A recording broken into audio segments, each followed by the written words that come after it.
Imagine, por um momento, a vastidão do tempo e do espaço, recuando até cerca de 13 bilhões e meio de anos atrás, quando a matéria, a energia, o tempo e o espaço surgiram naquilo que conhecemos como o Big Bang. Essa é a história da física, a fundação de tudo que existe, que logo deu espaço à química quando os átomos começaram a se combinar, e, muito depois, a biologia, quando moléculas complexas formaram os primeiros organismos vivos no nosso pequeno e azul planeta Terra. Mas a nossa história, a história humana, começou de forma surpreendentemente humilde e muito mais recente. Se você pudesse caminhar pelas savanas da África Oriental há cerca de 2 milhões de anos, você encontraria criaturas que se pareciam muito conosco, mas que não tinham absolutamente nada de especial. Veria mães ansiosas cuidando de seus bebês, jovens rebeldes, velhos cansados querendo apenas paz, e machos batendo no peito para impressionar as fêmeas vocais. Esses seres primitivos amavam, brincavam, formavam amizades e lutavam por status, exatamente como os chimpanzés, os babuínos e os elefantes faziam. Não havia nada de extraordinário neles, e ninguém, muito menos eles próprios, poderia sequer sonhar que um dia seus descendentes caminhariam na Lua, dividiriam o átomo e reescreveriam o código da própria vida. O fato mais crucial que precisamos entender sobre os humanos pré-históricos é que eles eram animais insignificantes, cujo impacto sobre o meio ambiente não era maior do que o de gorilas, vagalumes ou águas-vivas. Estávamos confortavelmente sentados no meio da cadeia alimentar, caçando pequenos animais, coletando frutos e raízes, e vivendo sob o terror constante de sermos devorados por predadores maiores.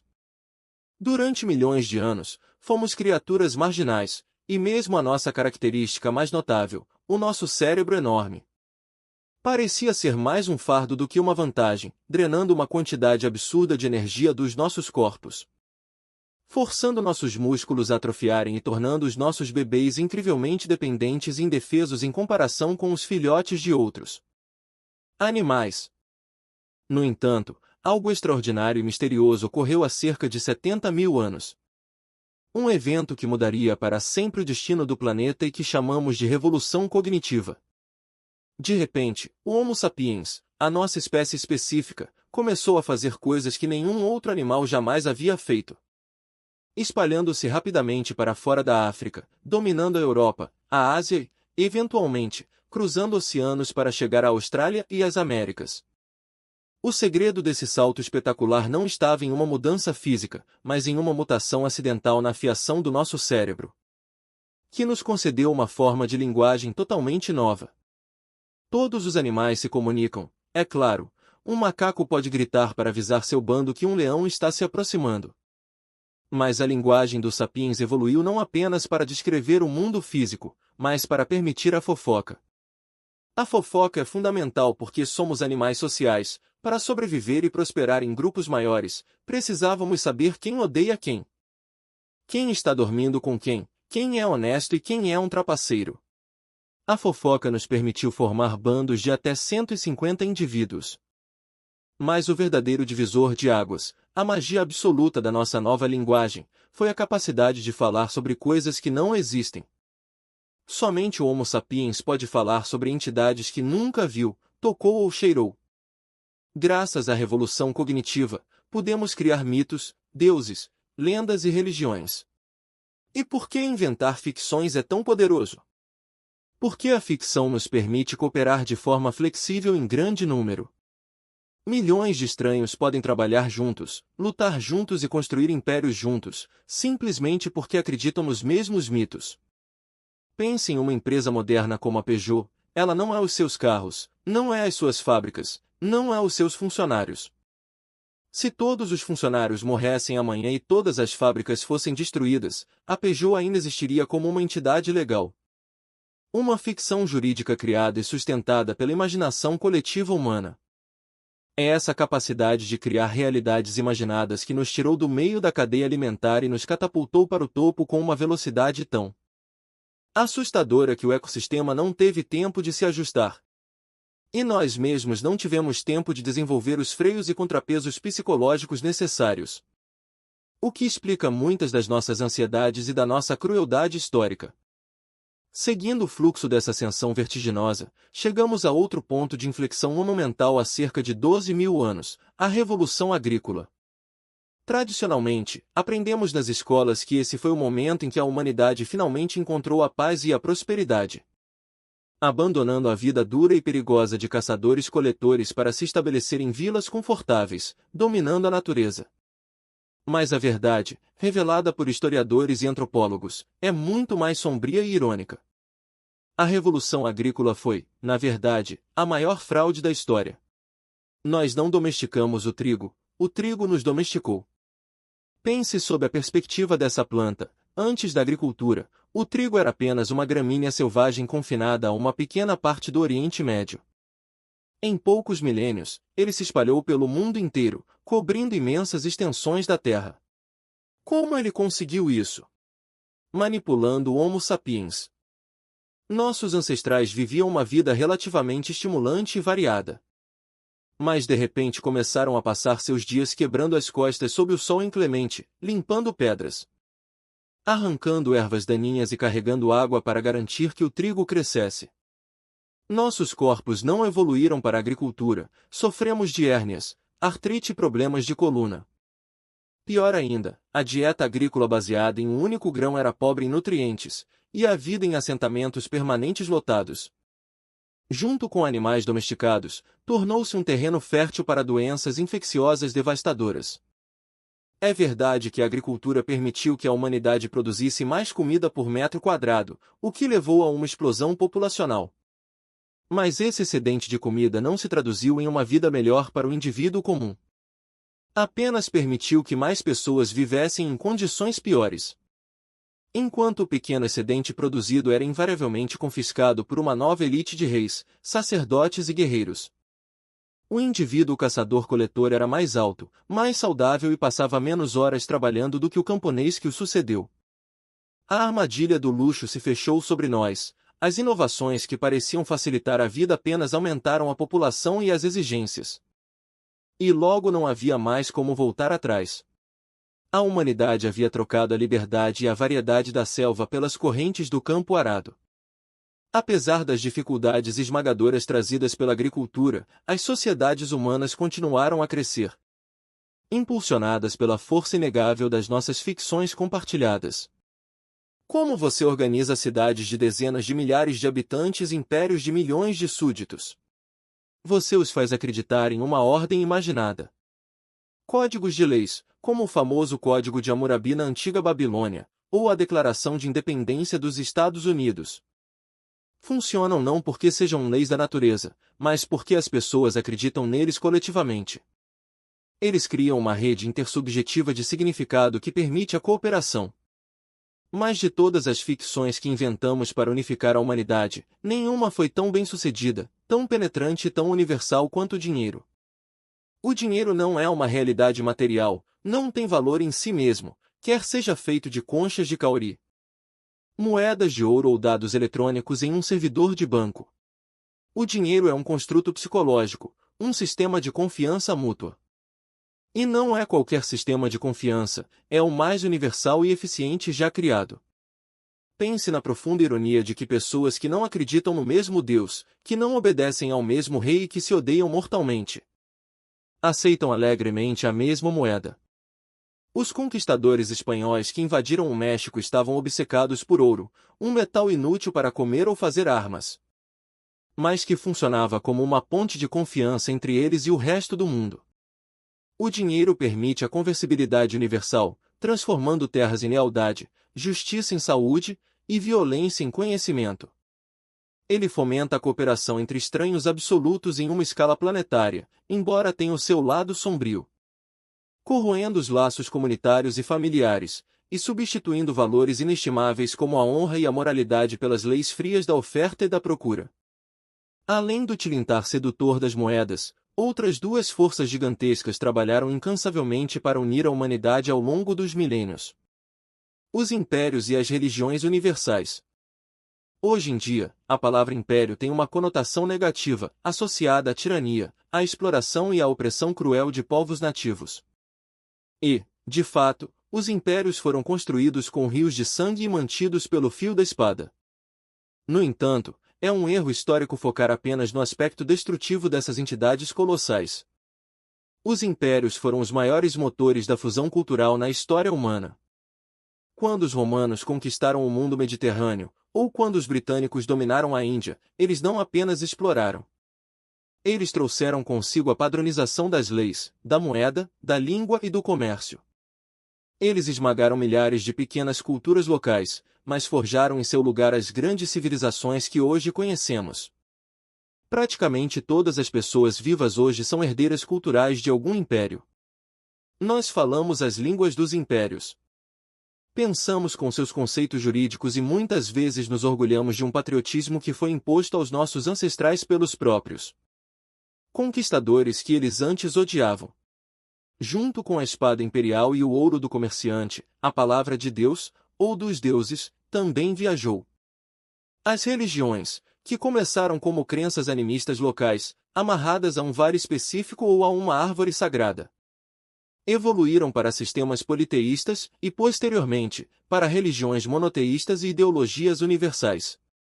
O monoteísmo, com sua crença em um único poder supremo que se importa com a humanidade, trouxe consigo um zelo missionário que varreu o globo. Cristianismo e islamismo, por exemplo, não aceitavam fronteiras, a sua verdade era aplicável a todos, em qualquer lugar. E mesmo quando as religiões tradicionais começaram a perder força na era moderna, elas foram substituídas por novas religiões de leis naturais.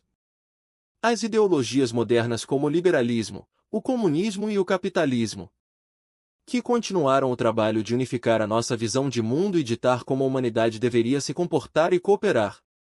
Mas o que nos trouxe definitivamente para o mundo vertiginoso em que vivemos hoje foi uma mudança de atitude que ocorreu há cerca de 500 anos. O que chamamos de Revolução Científica. Antes disso, as grandes tradições humanas, fossem religiosas ou filosóficas, presumiam que tudo o que era importante saber sobre o universo já era conhecido e estava revelado em textos sagrados ou na sabedoria dos antigos. A grande inovação da ciência moderna não foi uma nova tecnologia, mas a disposição corajosa de admitir a ignorância. A ciência moderna abraçou o princípio de que não sabemos tudo, de que as coisas que pensamos saber podem estar erradas e de que o conhecimento verdadeiro é obtido através da observação e da matemática. Essa admissão de ignorância foi libertadora e aterrorizante. Ela impulsionou os europeus a explorarem o globo. Quando Colombo navegou para o oeste, ele ainda achava que conhecia o mapa do mundo. Mas quando Américo Vespúcio e os cartógrafos subsequentes desenharam a América como um continente novo, eles deixaram espaços em branco nos mapas. Esses espaços vazios eram um convite magnético para a exploração. A ciência e o imperialismo europeu casaram-se de forma indissolúvel. Os navios que saíam da Europa não levavam apenas soldados e canhões, levavam botânicos, astrônomos e antropólogos. O desejo de conquistar novos territórios estava intrinsecamente ligado ao desejo de adquirir novos conhecimentos, pois o conhecimento era poder. Foi essa mentalidade de busca incessante, de não aceitar os limites do conhecido, que permitiu que um continente ocidental, antes atrasado e irrelevante, dominasse o planeta.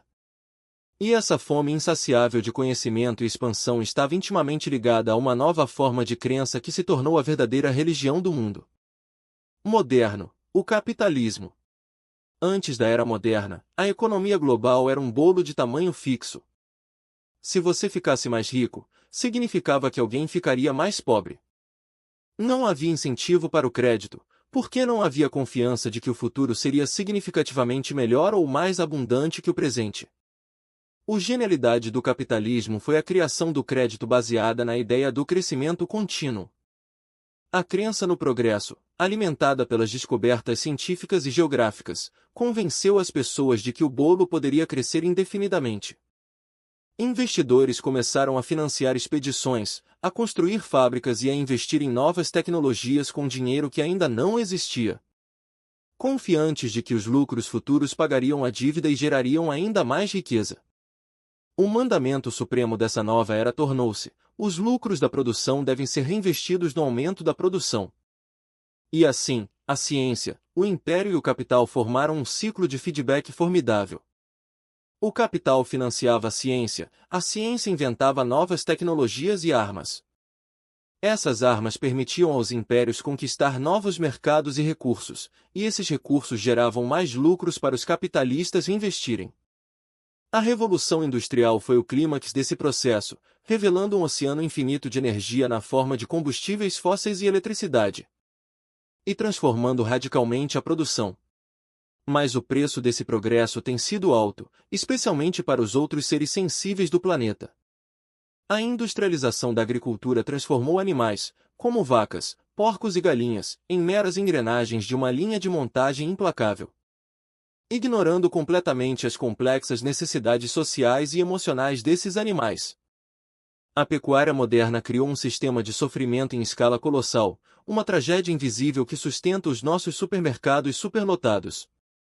Para que a máquina capitalista não travasse sob o peso da sua própria superprodução, foi necessário inventar o consumismo, convencendo todos nós de que comprar coisas que não precisamos, e ceder aos nossos desejos de indulgência, é a chave para uma vida boa. Tudo isso nos leva a uma pergunta profunda e perturbadora, uma pergunta que raramente os historiadores ousam fazer com a devida seriedade. Depois de todas essas revoluções, de toda essa acumulação de poder e riqueza, nós somos realmente mais felizes? À primeira vista, parece óbvio que sim. Vencemos a fome em grande parte do mundo, erradicamos doenças infantis aterradoras e vivemos em um conforto que os reis do passado invejariam. No entanto, a felicidade não é uma equação matemática simples baseada em riqueza material. Estudos modernos sugerem que a nossa felicidade depende de uma correlação complexa entre as nossas condições objetivas e as nossas expectativas subjetivas. E enquanto as nossas condições melhoraram drasticamente, as nossas expectativas incharam na mesma proporção, muitas vezes nos deixando tão insatisfeitos quanto os nossos ancestrais. Mais profundamente ainda, os biólogos nos dizem que a nossa felicidade é determinada pela nossa bioquímica. Não reagimos a um aumento de salário ou a uma casa nova, mas aos níveis de serotonina, dopamina e ocitocina no nosso cérebro. E o nosso sistema bioquímico parece estar programado para manter o nosso humor em um nível relativamente constante, independentemente das nossas conquistas exteriores. Ganhamos na loteria, temos um pico de alegria, e meses depois voltamos ao nosso estado normal de insatisfação crônica. Se for assim, toda a correria da história, a construção de impérios e a inovação tecnológica foram apenas uma tentativa vã de alterar algo que está biologicamente fixado. Por outro lado, filósofos e tradições religiosas antigas, como o budismo, argumentam que a verdadeira raiz do sofrimento humano não é a dor ou a falta de prazer, mas a própria busca incessante por sentimentos efêmeros.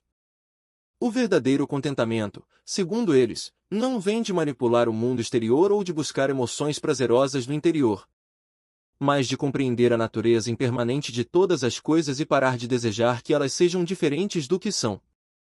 A história, portanto, pode nos ter dado o poder de deuses, mas nos deixou com a mesma mente inquieta de um macaco assustado.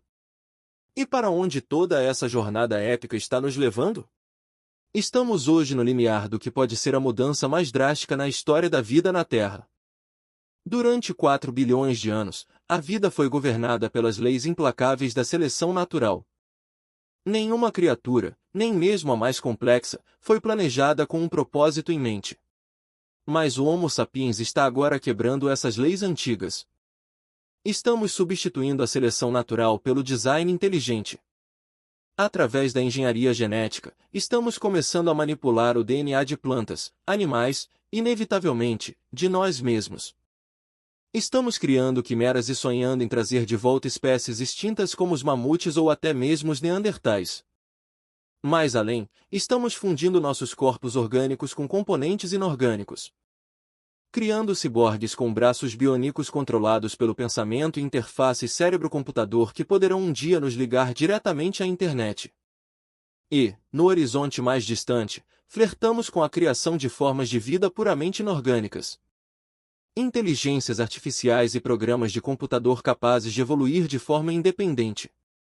O projeto Gilgame, a busca científica pela imortalidade e pela superação da morte, não é mais um mito sumério, mas o principal objetivo dos nossos laboratórios de ponta. Se essas tecnologias continuarem a avançar, os seres que governarão o mundo no futuro não serão apenas uma versão melhorada de nós mesmos. Eles serão tão diferentes de nós quanto nós somos dos Neandertais. O Homo sapiens, como o conhecemos, pode estar se aproximando do seu fim, não por um apocalipse, mas por uma atualização autoimposta para nos tornarmos deuses. A verdadeira questão que enfrentamos hoje não é mais o que queremos nos tornar, mas uma pergunta muito mais assustadora e fundamental: o que queremos desejar? Como deuses autofeitos, com poderes de criação e destruição ilimitados, mas sem nenhuma bússola moral clara para nos guiar, corremos o risco de moldar um futuro onde a nossa insatisfação crônica cause estragos em uma escala cósmica. Não há nada mais perigoso do que deuses insatisfeitos e irresponsáveis que não sabem o que querem.